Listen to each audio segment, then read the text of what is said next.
যথাযথ গীতা অথ ষষ্ঠ অধ্যায় শ্লোক নম্বর 18।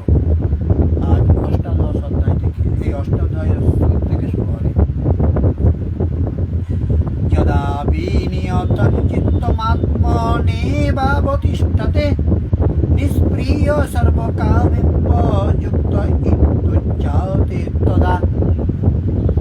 যোগী যখন অনুশীলনের দ্বারা চিত্তবৃত্তির নিরোধ করেন এবং সমস্ত জড় কামনা বাসনা থেকে মুক্ত হয়ে আত্মাতে অবস্থান করেন, তখন তাকে যোগযুক্ত বলা হয়। এই প্রকার যোগের অভ্যাস দ্বারা বিশেষ রূপে সংযত চিত্ত যে কালে পরমাত্মাতে উত্তম রূপে স্থিত হন, প্রায় বিলীন হয়ে যান, সেই কালে কামনা থেকে মুক্ত পুরুষকে যোগযুক্ত বলা হয়। এখন বিশেষ রূপে বিজিত চিত্তের লক্ষণ কি, এটা আমরা 19 নম্বর শ্লোকে আলোচনা করব। তার আগে আমরা তাৎপর্যটাকে দেখে নিই। সাধারণ মানুষের কার্যকলাপের সঙ্গে যোগীর কার্যকলাপের পার্থক্য এই যে যোগী যৌন সঙ্গ আদি সব রকমের জড়জাগতিক কামনা বাসনা থেকে বিরত থাকে। যথার্থ যোগীর মনোক্রিয়া এত সংযত যে তিনি কোন রকম জাগতিক বাসনার দ্বারা কোন রকম বিচলিত হন না।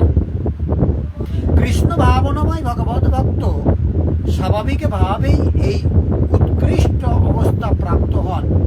সেই সম্বন্ধে শ্রীমদ্ ভাগবতে 9 নম্বর স্কন্ধের 4 নম্বর অধ্যায়ের 18 থেকে 20 নম্বর শ্লোকে বলা হয়েছে। 18, 19 এবং 20 তিনটে নম্বর শ্লোক বলা হয়েছে। কি বলা হয়েছে?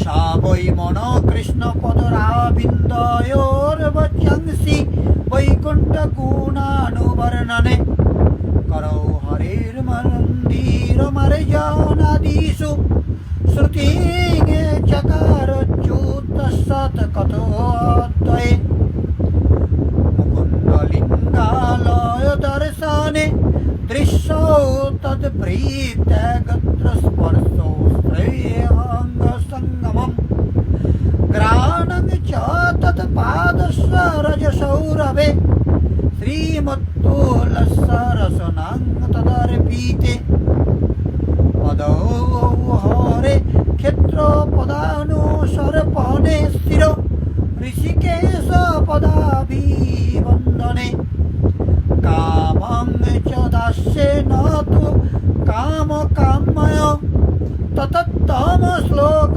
জনাশ্রয়ারতি।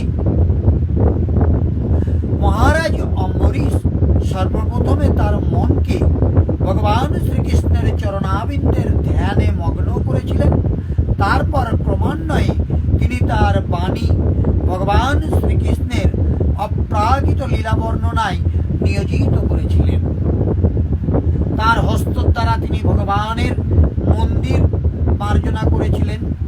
তার শ্রবণেন্দ্রিয়ের দ্বারা ভগবানের লীলা শ্রবণ করেছিলেন। তার চক্ষুর দ্বারা ভগবানের অপ্রাকৃত রূপ দর্শন করেছিলেন এবং তার গাত্রের দ্বারা তিনি ভগবত ভক্তকে আলিঙ্গন করেছিলেন। তার ঘ্রাণেন্দ্রিয়ের দ্বারা তিনি ভগবানের শ্রীচরণের অর্পিত পদ্মফুলের ঘ্রাণ গ্রহণ করেছিলেন। তার জিহ্বার দ্বারা ভগবানের শ্রীচরণে অর্পিত তুলসীর স্বাদ গ্রহণ করেছিলেন। তার পদযুগল দ্বারা তিনি বিভিন্ন তীর্থস্থানে এবং ভগবানের মন্দিরে গমন করেছিলেন। তার মস্তকের দ্বারা তিনি ভগবানকে প্রণতি নিবেদন করেছিলেন এবং তার সমস্ত কামনাকে তিনি ভগবানের সেবায় সম্পাদনের উদ্দেশ্যে নিয়োজিত করেছিলেন। এই সমস্ত অপ্রাকৃত কর্মগুলি শুদ্ধ ভক্তেরই যোগ্য সেবা। নির্বিশেষবাদীদের পক্ষে এই ধরনের অপ্রাকৃত অবস্থার কথা অনুমান করা অসম্ভব হতে পারে, কিন্তু কৃষ্ণ ভাবনাময় ভক্তের পক্ষে তা অত্যন্ত সুগম এবং ব্যবহারিক, যা মহারাজ অম্বরীশের কার্যকলাপের বর্ণনা থেকে স্পষ্ট বুঝতে পারা যায়। নিরন্তর স্মরণের দ্বারা মন যতক্ষণ না ভগবান শ্রীকৃষ্ণের চরণে একাগ্র হচ্ছে ততক্ষণ পর্যন্ত এইরকম দিব্য ভগবত সেবা করা সম্ভব নয়। ভক্তিমার্গে এই সমস্ত বিহিত কর্মগুলিকে বলা হয় অর্জন, অর্থাৎ সমস্ত ইন্দ্রিয় ভগবানের সেবায় নিয়োজিত করা। মন ও ইন্দ্রিয়গুলিকে কোনো না কোনো কর্মে অবশ্যই নিযুক্ত করতে হয়। কর্ম থেকে বিরত হয়ে মন ও ইন্দ্রিয়গুলিকে সংযত করা কোনো মতেই সম্ভব নয়। তাই সাধারণ মানুষের পক্ষে, বিশেষ করে যারা সন্ন্যাস আশ্রম গ্রহণ করেন, তাদের জন্য পূর্ববর্ণিত বিধি অনুসারে ইন্দ্রিয়গুলিকে ও মনকে ভগবানের সেবায় নিয়োজিত করাই ভগবত প্রাপ্তির যথার্থ পন্থা। ভগবদ গীতায় একে যুক্ত বলে বর্ণনা করা হয়েছে। আসুন এবার আমরা 19 নম্বর শ্লোকটা আলোচনা করি।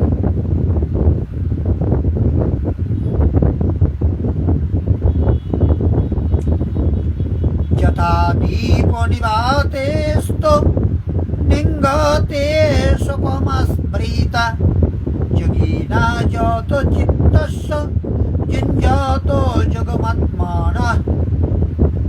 বায়ুশূন্য স্থানে দীপশিখা যেমন কম্পিত হয় না, চিত্তবৃত্তির নিরোধ অভ্যাসকারী যোগীর চিত্ত তেমন আত্মবিষয়ক ধ্যানে অবিচলিত থাকে।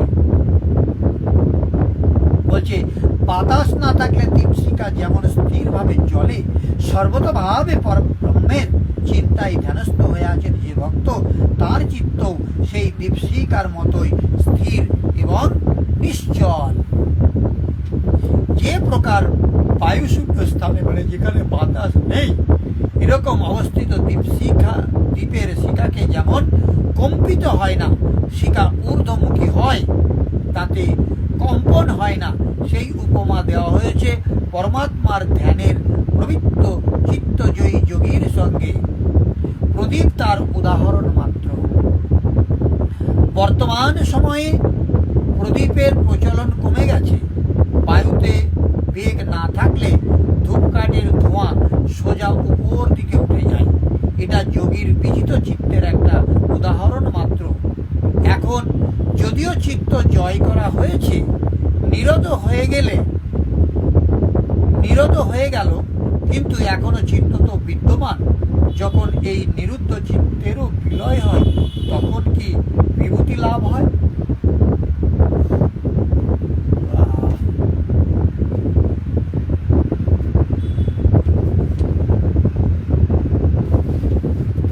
আজকে কম সময় হলেও এই পর্যন্ত থাক। আগামীতে 20 থেকে 23 নম্বর, 20, 21, 22, 23 চারটে শ্লোক একসাথে রয়েছে।